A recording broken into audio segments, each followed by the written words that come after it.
Il est la fierté des Gardoises et des Gardois. C'est aussi la tour de contrôle du département, dont les cimes sont soumises à une climatologie d'une grande rudesse. Enfin, c'est le joyau des Cévennes, en même temps qu'un écrin, qui abrite une flore et une faune d'une importante diversité. Une nouvelle balade gardoise nous emmène au cœur du parc national des Cévennes, sur le massif de l'Égual.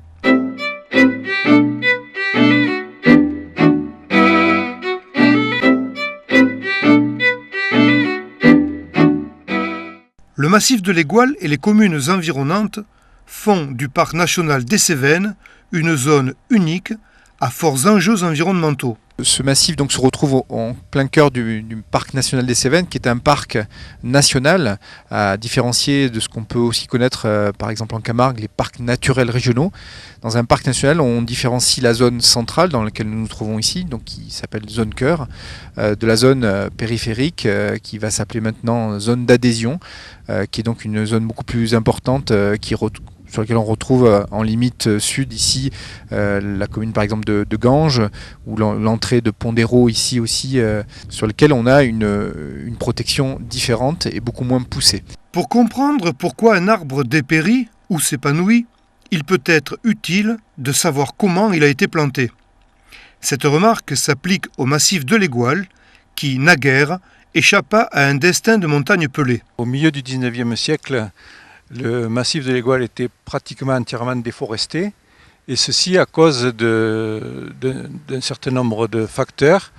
Il y avait en plaine les verriers qui coupaient effectivement beaucoup de bois en garrigue, et puis il y a eu aussi la maladie du ver à soie, donc qui a provoqué une perte de revenus pour les Cévenols qui se sont rabattus sur l'élevage, et donc il y a eu effectivement énormément de troupeaux d'ovins et de caprins qui ont contribué à la déforestation de ce massif. Les politiques ont mis un certain temps à s'apercevoir du problème. La déforestation a entraîné des inondations catastrophiques aussi bien du côté méditerranéen que du côté atlantique. Valrogue, Larocque étaient des villages qui étaient très souvent inondés, et des maisons étaient emportées par les torrents de boue qui arrivaient du massif de l'Égual lorsqu'il y avait des orages violents. Et une loi sur la restauration des terrains de montagne a été votée en fin du 19e siècle, ce qui a permis aux eaux et forêts d'avoir un certain nombre de crédits pour racheter des terrains et reboiser ce massif. Et c'est effectivement grâce à Georges Fabre, le forestier qui était polytechnicien, qui était major de l'école forestière de Nancy, qui s'est impliqué fortement.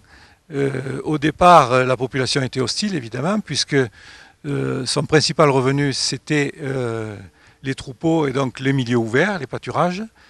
Mais progressivement, Georges Fabre a su acheter les terrains à des prix raisonnables et salarier la population en tant qu'ouvrier forestier pour effectivement reboiser ce massif. Ça a posé effectivement un problème à Georges Fabre sur le choix des essences pour reboiser. Il fallait trouver des essences qui arrivaient à se développer dans ce climat très rude. Et avec l'aide du professeur de botanique de Montpellier, Charles Flao, eh bien, ils ont créé à tous les deux une dizaine de placettes qu'on appelle maintenant des arboretums dans ce massif de l'Égual pour tester la résistance d'un certain nombre d'espèces d'Europe, mais aussi d'Asie et d'Amérique du Nord, à donc ce climat. L'observatoire du Mont Égual, majestueux et imposant, a été construit à l'initiative du forestier Georges Fabre. Son élévation a duré 7 ans, de 1888 à 1894, à raison de seulement 2 mois de travail par an. Il fut inauguré le 18 août 1894 et abrite une station météorologique.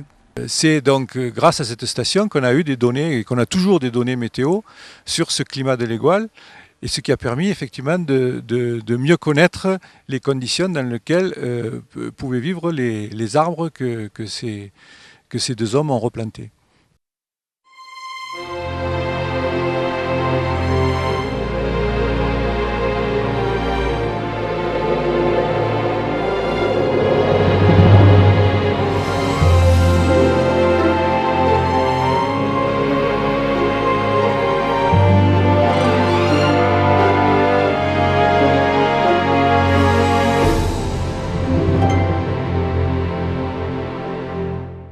Le massif de l'Égoile est le nœud de nombreux chemins de grandes et petites randonnées. Outre la naissance du GR 700, dit chemin de Régordane, qui relie le pays Velave à Saint-Gilles, le GR 70 ou chemin de Stevenson, qui termine son parcours à Saint-Jean-du-Gard et entre dans sa 130e année, le GR 7 fête lui aussi un bel anniversaire. Oui, cela fait bientôt 50 ans que le massif de l'Égoile présente les premiers sentiers balisés de la région, sous forme de sentiers de grande randonnée. Et nous fêtons cette année le 50e anniversaire du GR 7, itinéraire nord-sud, reliant le massif des Vosges aux Pyrénées catalanes, traversant donc notre région du Massif central par la ligne de partage des eaux, depuis le mont Pilat jusqu'aux montagnes Noires et passant donc au sommet de l'Égoile, qui a été le point de départ de sa création. Il faut retenir que le massif de l'Égoile se prête très bien à la randonnée parce que c'est un massif relativement vallonné, en dehors de ces pentes brutales qu'il faut éviter, qu'il y a une forêt dont on vous a déjà parlé qui est remarquable, qui a été boisée il y a un siècle à peu près et qui est tout à fait intéressante pour le paysage. Et donc la zone se prête fort bien à la randonnée. Il y a une multitude de sentiers de randonnée dans le massif de l'Égoile. Oui, c'est une zone qui est quand même pas très difficile à baliser parce que les chemins sont larges. Il y a quelques sentiers abrupts, mais les chemins sont larges. La végétation repousse assez régulièrement.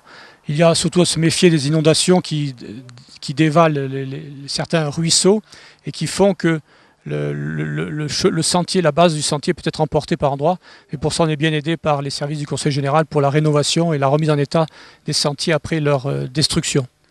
C'est le cas pour le sentier des Morts qui relie Camprieux à Saint-Sauveur-de-Pourcil. Des aménagements y ont été réalisés par le Conseil général du Gard afin de garantir la stabilité des sols dans le respect de la charte environnementale.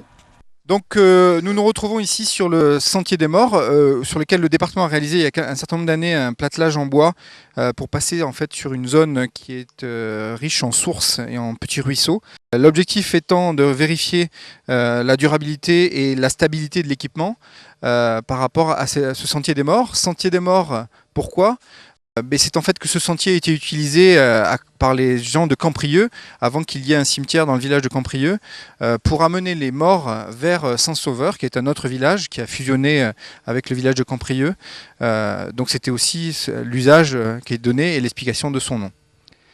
Bien évidemment, cet équipement, comme l'ensemble des équipements qui sont réalisés sur l'ensemble des sentiers inscrits au plan départemental des itinéraires et promenades et randonnées du département, sont conformes à des principes de qualité que s'est donné le Conseil général qui permettent de protéger et de respecter le milieu naturel par l'utilisation de matériaux intégrés, comme on a pu aussi le voir sur les emmarchements en pierre, qui utilisent donc des matériaux locaux avec des liants et des mortiers, là aussi qui sont des plus intégrés par rapport au milieu naturel.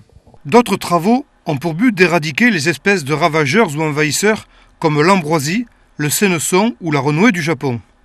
Enfin, des missions sont effectuées en partenariat avec le Parc national des Cévennes.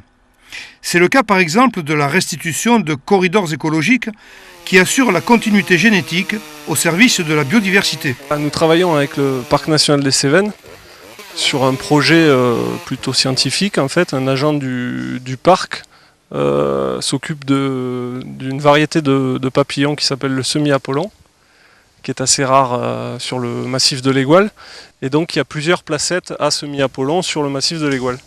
Et celle-ci au col de Faubel en est une, avec très peu d'individus. Et pour améliorer la reproduction de ces papillons, ils ont souhaité faire un corridor écologique. C'est un papillon déjà qui est peu représenté et qui est en danger sur certaines zones du massif. Donc l'objectif, c'est de faciliter la reproduction. Nous avons travaillé sur ce chantier pendant environ 25 jours. Donc c'est un chantier de 1 km de longueur sur 20 à 30 mètres de largeur. Nous avons ouvert le milieu en abattant les arbres de moins de 20 cm de diamètre. Comme pour les autres chemins de grande randonnée, un topo-guide coédité par l'Office départemental du tourisme renseigne les randonneurs et pèlerins sur les caractéristiques des chemins empruntés.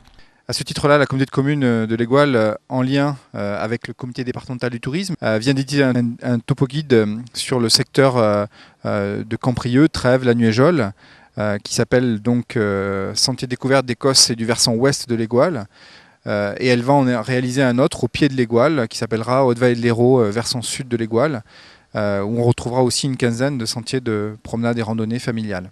On retrouve derrière moi une signalétique avec un panneau de départ qui est représenté ici avec donc l'indication du départ, le kilométrage et la possibilité, avec une information, de retrouver donc ce topo guide dans les offices du tourisme du secteur, mais aussi, si on est sur la région nîmoise, à la maison du tourisme rue Cété-Foulques, maison du tourisme du comité départemental du tourisme, où on retrouve l'ensemble des topo guides qui sont bien sûr coédités par le comité départemental du tourisme.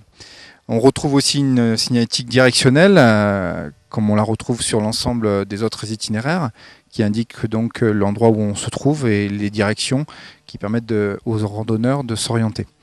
Derrière moi, on retrouve aussi un autre type de signalétique, qui est la signalétique qu'on retrouve essentiellement donc en zone cœur du Parc national des Cévennes, qui est une signalétique dite Grappus, spécifique, qu'on retrouve dans l'ensemble des parcs nationaux de France, en zone centrale, zone maintenant appelée cœur, et qui est donc plus réduite en format, et sur lequel on a uniquement une indication du sentier sur lequel on se trouve, et pas comme c'est le cas sur la signalétique que vous avez à côté, l'indication de lieu et l'altimétrie.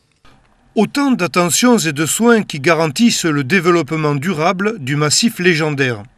Des dispositions dont serait probablement fier André Chanson, romancier, historien, grand résistant puis académicien, éternellement épris des montagnes cévenoles et qui les raconte à travers ses mots.